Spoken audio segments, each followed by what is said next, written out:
اس نے 2-3 بار اکیلے میں اور اپنے دوستوں کے درمیان بیٹھ کر برملا اپنی پسند اور خیالات کا اظہار کیا۔ اپنے سرکل میں کسی ایک کی بھی پرسنالٹی اتنی گریسفل اور ڈیسنٹ نہیں۔ یار یہاں تو سبھی الٹے سیدھے فیشن کر کے اپنے آپ کو ہیرو بنانے کی کوشش میں اور کارٹون ہی لگ رہے ہوتے ہیں۔ وہ بلا جھجک اپنے خیالات کا اظہار کرتی۔ اس کی شخصیت کی اس بولڈنس کو بڑھانے میں اس کے ساتھ پڑھنے والی ان لڑکیوں کا بہت ہاتھ تھا، جو پیسے والی فیملیز سے تعلق رکھتی تھیں۔ اپر مڈل کلاس کی وہ فطری خود اعتمادی جو ان لڑکے لڑکیوں میں جھلکتی تھی، اب قندیل کے مزاج اور شخصیت کا حصہ بنتی جا رہی تھی۔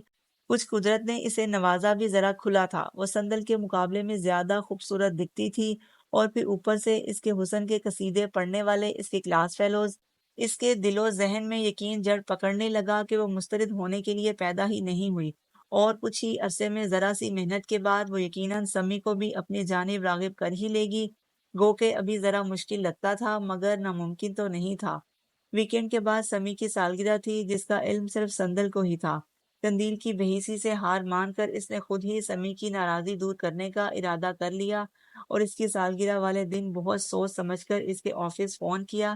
اس کے پرسنل نمبر پر فون کرنے کی یوں ہمت نہ ہوئی کہ اس کا ڈر تھا ہو سکتا ہے سمی اپنی ناراضی کے باعث فون اٹینڈ ہی نہ کرے۔ وہ 2 دن سے آفس نہیں آئے، ان کی طبیعت ٹھیک نہیں ہے۔ آفس سے موصول ہونے والی اطلاع نے اسے پریشان کر دیا۔ پتہ نہیں کتنی طبیعت خراب ہے، میں نے پہلے رابطہ کیوں نہیں کیا۔ اف، اسے شرمندگی کے احساس نے نئے سرے سے گھیر لیا، اور شام سے ذرا پہلے وہ حسب معمول نغمانہ کو محض اطلاع دے کر اس کے گھر جانے کے ارادے سے نکلی۔ یہ پہلی بار تھا کہ وہ اس کے گھر جا رہی تھی۔ اس سے پہلے ہمیشہ سمی ہی ان کے گھر آتا تھا۔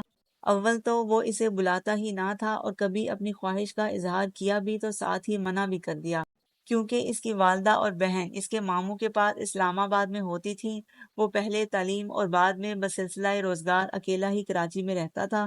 اس کا فلیٹ گھر سے زیادہ دور نہیں تھا۔ سندل کو ڈھونڈنے میں مشکل نہیں ہوئی۔ بے تحاشا دھڑکتے دل کے ساتھ اس نے کال بیل پر انگلی رکھی۔ ذرا دیر کے انتظار کے بعد ہی دروازہ کھل گیا۔ وہ سامنے ہی کھڑا تھا، حیران پریشان سا۔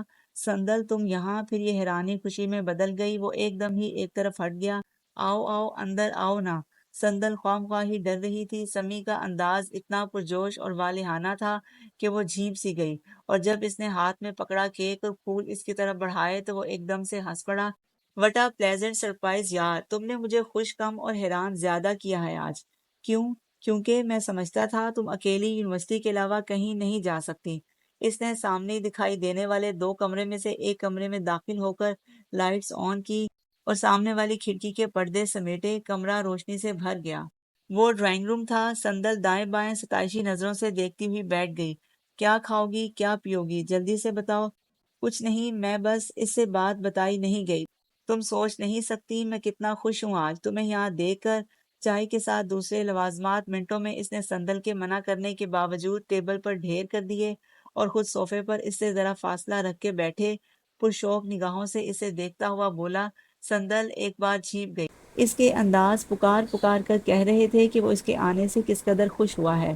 سمی، اس نے چائے کا کپ اپنی طرف بڑھاتا اس کا ہاتھ روک لیا۔ تم؟ اس کی نظریں جھک گئیں۔ بات مکمل نہیں کی گئی۔ میں ناراض نہیں ہوں سنی، بالکل بھی نہیں۔ اس کا لہجہ کتنا نرم اور انداز کتنا مہربان تھا۔ اس کی شفاف آنکھیں سندل کے چہرے کو کتنی مٹھاس سے دیکھ رہی تھیں۔ سندل نے ایک ذرا نگاہیں اٹھا کر اسے دیکھا، اور پھر جانے کیا ہوا، اس کی اپنی نگاہیں بھر آئیں۔ میں بہت شرمندہ ہوں سمی، اور میں تم سے کینڈی کی طرف سے معافی مانگتی ہوں۔ پلیز تم۔ اس کے حلق میں آنسو پھنس گئے۔ آواز کا راستہ بند ہو گیا۔ خود سمی بھی چند لمحوں کے لیے چپ سا رہ گیا۔ بات یقیناً اتنی معمولی نہ تھی کہ بغیر ڈسکشن کے دب جاتی، مگر سندل اس طرح اس کے سامنے روئے اور اس بات کی معافی مانگے جو اس نے کی ہی نہیں، یہ اسے کسی صورت گوارا نہیں تھا۔ میں سوچ بھی نہیں سکتی تھی کہ قندیل کبھی اس طرح اپنی لمٹس کراس کرے گی۔ اگر مجھے ذرا بھی اندازہ ہوتا تو میں کبھی تمہیں اس سے بات کرنے کے لیے نہ کہتی۔ اس کا گلا رند کیا، اوپر سے وہ اپنی حرکت پر شرمندہ بھی نہیں۔ جو ہو گیا اسے بھول جاؤ، وہ ابھی بچی ہے، نادان ہے، سمجھ جائے گی۔ تم کیوں رو رہی ہو؟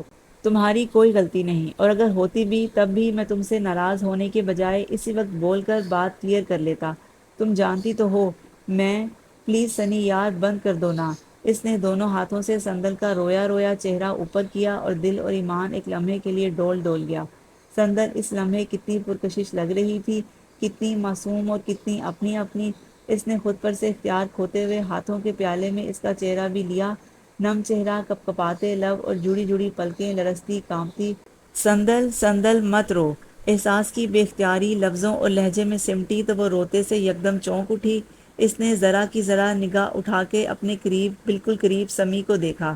ایک لمحے کی بات تھی مگر وہ لمحہ اس کے ہاتھ سے پھسل گیا، اور جب تک وہ چھٹی حس کی خبرداری میں آتی، سمیع سے ایک بہت انجان غلطی ہو گئی۔ آئی love you Sandal, I love you so مچ۔ دھیمے گھمبیر لہجے میں بولتا وہ اتنے ہی دھیمے انداز میں جسارت کر گیا۔ سمیع، وہ بجلی کسی تیزی سے تڑپ کر اس سے دور جا کھڑی ہوئی۔ وہ بھی بنا کچھ کہے اٹھ کر کھڑا ہوا اور ایک دم اس کی طرف بڑھا۔ سندل کا سانس چڑھ گیا، آنکھیں باہر ابھر آئیں۔ آئی ایم سوری، میرا کوئی غلط ارادہ نہیں تھا، بس پتہ نہیں کیسے۔ صورتحال کی نزاکت نے فوراً ہی اسے اپنی غلطی کا احساس بھی دلا دیا۔ اس نے دونوں ہاتھ اٹھا کر جیسے سندل کو فوری طور پر خوف کے اس احساس سے نکالنا چاہا جو عدم تحفظ کی تصویر بن کر اس کے وجود پر چھا رہا تھا۔ سندل نے بے یقینی سے اسے دیکھا اور کپ کپاتے ہاتھوں سے اپنے چہرے پر پھوٹ نکلنے والا پسینہ صاف کیا، پھر اس کے بے حد نزدیک صوفے پر رکھے اپنے ہینڈ بیگ کو۔ سندل پلیز، مجھے غلط مت سمجھنا، میرا کوئی برا ارادہ نہیں، یہ بس پتہ نہیں کیسے۔ اس نے بات ادھوری چھوڑ کر اس کی نظروں کا تعاقب کیا، پھر اس کا ہینڈ بیگ اٹھا کر اس کی طرف بڑھا دیا۔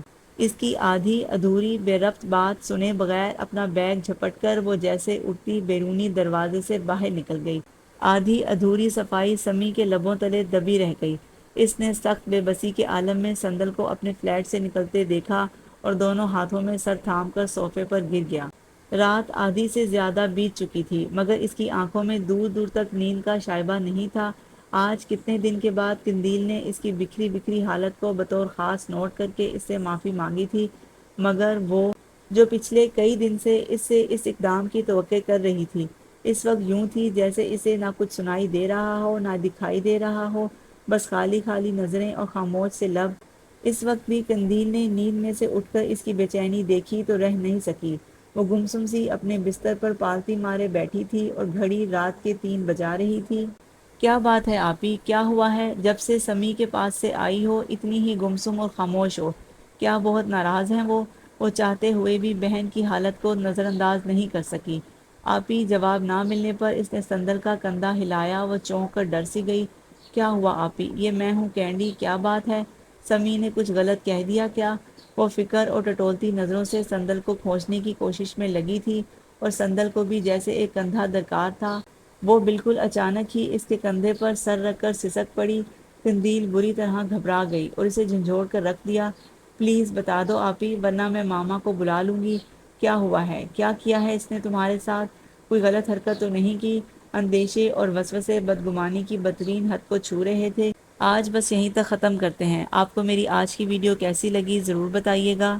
اگر آپ نے ابھی تک ویڈیو کو لائک نہیں کیا تو پلیز لائک کر دیں، اور اگر چینل پر نئے ہیں تو چینل کو سبسکرائب کر کے بیل آئیکن ضرور پریس کر دیں تاکہ آنے والی ہر ویڈیو کا نوٹیفیکیشن آپ کو مل سکے۔